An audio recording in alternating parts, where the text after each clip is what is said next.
For USCFootball.com, I'm Keely Eure here with Dan Weber for instant analysis of USC's 41-17 win over Cal. Now, Dan, this was a contest that last year was decided by 1 point, and this year was a blowout. This was a Cal defense that only had 9 passing touchdowns scored against its secondary, and tonight they had 4. What do you take away from this performance from USC?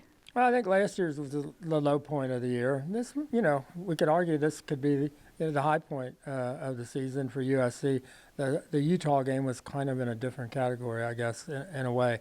But to do this on the road and kind of make up for last year, and I think Keaton Slovis kind of said it the best. It was we scored. They got the lead, they scored, and we kept scoring. It was like, wow. That's after. The things that have happened at Colorado and Arizona State, he was just thrilled to death. We kept scoring, and they kept scoring. Mm-hmm. You mentioned Keaton Slovis. This was his third 400-plus yard game in 4 games, so another great night for him. What do you take away from his performance? I know talking to offensive coordinator Graham Harrell, he said he's been the same since the Stanford game when he lit up the Coliseum. What are you seeing from him now that he's making better decisions?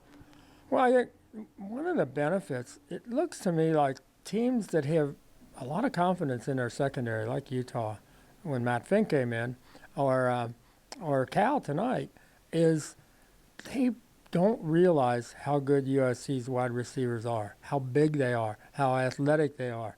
And you see more one-on-one matchups or, the safety coming over a little bit late because they just depend on those, corners and what have you to be able to, stand guys off. And they can't stand these guys off. I mean, and the confidence that Keaton has, for example, when Amon-Ra, beats those guys deep, but he's got double coverage, and Keaton just throws it, 50 yards on the money between 2 guys. I mean, that's pretty good. I mean, and you can tell the receivers have confidence in Keaton, and Keaton, he's going to throw that ball. You got Amon-Ra. Got to step on 2 guys, but you got to throw the ball right in there, and it's like Keaton knows he can throw it in there. Amon-Ra knows he can catch it, and it's going to come where he needs it to be, and that's pretty neat to watch that develop. And they got some breaks. A guy fell down trying to defend Michael Pittman in the end zone. Another time, I'm trying to think who it was. All of a sudden, he was so wide open in the end zone. No. Yeah, and it was like, whoa, how did that happen?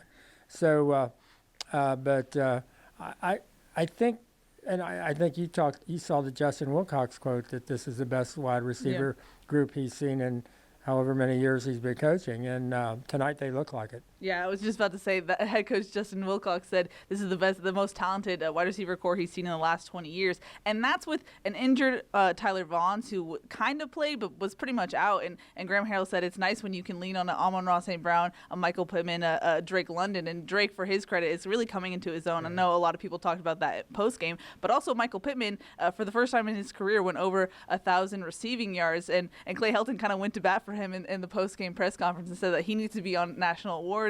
He needs to be on those watch lists, but this wide receiver crew is just so talented.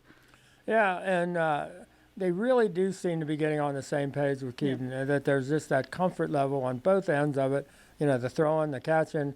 We're talking, 29 for 35? I mean, that's just pretty amazing. And he did get some real pressure the first half. I think they sacked him 3 times, but once that, I wasn't very, pleased with the pass protection for a while, the way this game went. But the longer the game went, the more the pass protection really shaped up. And once he's got enough time, it's pretty difficult to defend these receivers with him having enough time to run around back there and give him a chance to get to a place where he can just throw it up for grabs and say, Drake, go up and get it. And Drake almost always now will go up and get it. Mm-hmm. Now, on the other side of the ball, what do you take away from this defensive performance? I know USC was preparing for both quarterbacks. They did end up seeing both quarterbacks. Clay Helton deferred. They got the ball. They gave the ball to Cal. He said he wanted to set the tone and have USC's defense and kickoff set the tone for the game. And you asked him if he second guessed his decision based on the way that first drive went. Yeah, I mean, they set the tone all right. Like the tone was that we're we're not ready to play yet. And they couldn't have let Cal score any easier, quicker, faster that first drive. And it was like, really? You score almost every time you take the ball, and now you're going to give it to them. Yeah. And he was going to put it on the kickoff team and on the defense. And it was like, whoa. But it did give Clay a chance, and it was not a bad answer where he said he didn't, let that show any lack of confidence in the defense. And he just said this was a chance. And he said it may not have paid off on that first drive, but he said, I thought that kind of putting it on them paid off the whole game because, again, till the end of the game, Cal didn't score another touchdown until, didn't matter even a little bit. So, give them credit for that one. That was, they all seemed to, the more the game went, the more fun the defense seemed like they were having. Yeah. I thought they were alert to the ball.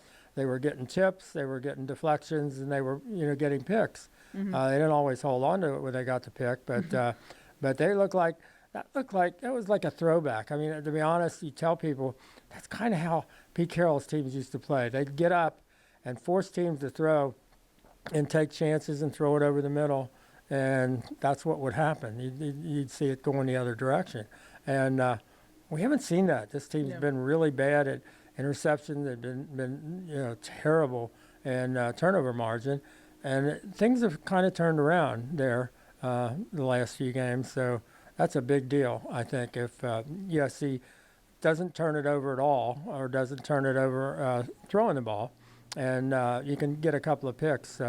Things are going your way. Yeah. Now I know Cal's offense hasn't put a lot of points on the board this season, but I think you get to credit USC's defense because when Christian Rector came out on that targeting call, that's a point where if you talk about momentum swings, this team kind of breaking down, and we've seen that partially in ASU, but also in the Oregon game. They could have had a breakdown there, especially with Cal driving the ball down there, but they got it together and they figured it out. Yeah, they seem to, pick up momentum, get going, playing together, helping one another out, and they hit a really it sounded like a joyous locker room afterwards. And they seemed, I think, really just relieved that, hey, we're getting it together a little bit here, and maybe we're going to finish strong. And Clay keeps talking about, winning 5 out of their last 6, and that's a big deal. Mm-hmm. Now, I hate to be the Debbie Downer or maybe the bearer of bad news in a blowout win like this, but when you see how talented USC's team is and how they can put together a win like this, does it make you look back on the rest of the season and look at maybe the BYU game, other losses, and go, they could have done better this season?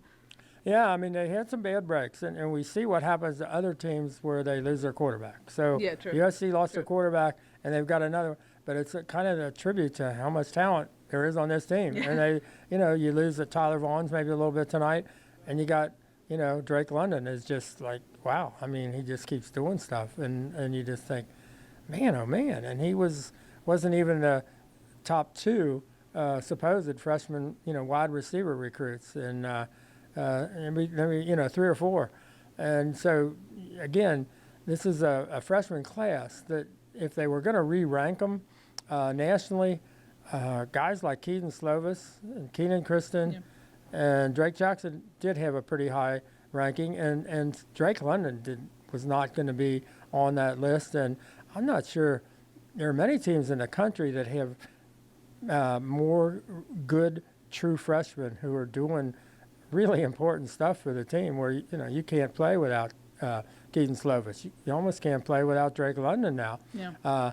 And that's pretty amazing. Mm-hmm. As far as injuries go, USC did get Stephen Carr back in the game. Graham Harrell said that definitely helped with play calling, especially just in pass protection. But then Vavai Malpai did warm up for the second week in a row, but did come out without pads. So still ways to go for him there. And then Chase Williams looked like he tweaked his ankle. He kept getting taped up and trying to stretch it out during the game. Greg Johnson came out around the end of the third quarter. I saw him on the bench. He was actually throwing up, and he looked pretty sick, but in good spirits towards the end. But we didn't get an update on him. And then Velus Jones, we saw leave the locker room with a boot on his foot and crutches, so TBD on him. But as far as that, I think that's it for injuries. I feel like you want to add something. Well, I just thinking Greg Johnson has to be feeling pretty good no matter how sick he was after that interception, that return. Yeah. So I guess it was a 32-yard return to the 23, and that was a great play, by him. So I think he'll take, the upset stomach or whatever it was for that play. Mm-hmm. I know it's hard to believe, but it's the penultimate game of the regular season. One more to go. UCLA at home for USC. What do you take away from this win? Looking big picture, I know USC fans are trying to figure out what does this season mean as a whole. What's going to happen at the end of this season? What's your take, Dan? Well, they can finish 8-4 now. I mean, which when they were 3-3, I think people would have taken 8-4 at that point in time. It's one of those what might have been, but if you can finish, again, you got UCLA, and we know what happened. We know what happened in this game, Cal game last year, and we know what happened in the UCLA game last year. One would think that is plenty enough motivation to get this team, going, and if they would, I think some of us say, it'd be good to go to the Las Vegas Bowl. It's early, it's easy, and all that kind of thing. But if USC could get matched up in the Alamo Bowl or the Holiday Bowl with, say, a really decent Big Ten team like Iowa or whatever, they're going to bring a lot of fans. And that might be fun too. So there's kind of an incentive, I think, at this point. I don't know that there was that much other than let's just qualify for a bowl. But now maybe, there is an incentive to be that, number 3 team in the Pac-12 getting, a pretty decent bowl assignment. We'll see how this works. But I think it factors in now. Mm-hmm. And I don't know that it was factoring in until now, actually, until this week. And then you've also got the UCLA factor. And it is obvious that they keep looking back to last year and what didn't happen in that finish last year, and what has to happen this year. I mean, it's just a constant reference point for Clay and the players. Mm-hmm. I also think it's worth noting that Mike Bowen actually was in his first attendance. He attended his first USC game today on his birthday. He actually was strolling the fields before the game started. He was interacting with USC fans, interacting with players. After the game, he celebrated the win with the players. It looked very natural for him out on the field. I will say this: we're actually in the USC, the visiting athletic director's booth, and I was going by here once, and Larry Scott was emerging from the congratulating Mike on tonight's game. So, take that for what it's worth. Yeah. Apparently, they were putting both of them on the TV a lot. I didn't see because I'm on the field, but interesting for sure. But any final thoughts, Dave, before we wrap it up here? No, I think the UCLA game has to give you, it's the perfect way for this team to finish. It'll be interesting to see how UCLA plays them. I mean, you got to watch tonight's game and you just say, okay, we can't play them like that. Yeah. I mean, a lot of people watched the Utah game and said, we can't play them like that. And I think Cal just said, we're going to play them the way we normally play. And that's not good enough against these receivers. Yeah. I mean, they're just too good. Yeah. I mean, tonight you got a chance to see how good they are with, 2 of the 3. And Drake London stepping in, and they're really good. Alrighty, that's going to wrap it up from Berkeley. For Dan Weber, I'm Keely Eure. For more, check out USCfootball.com.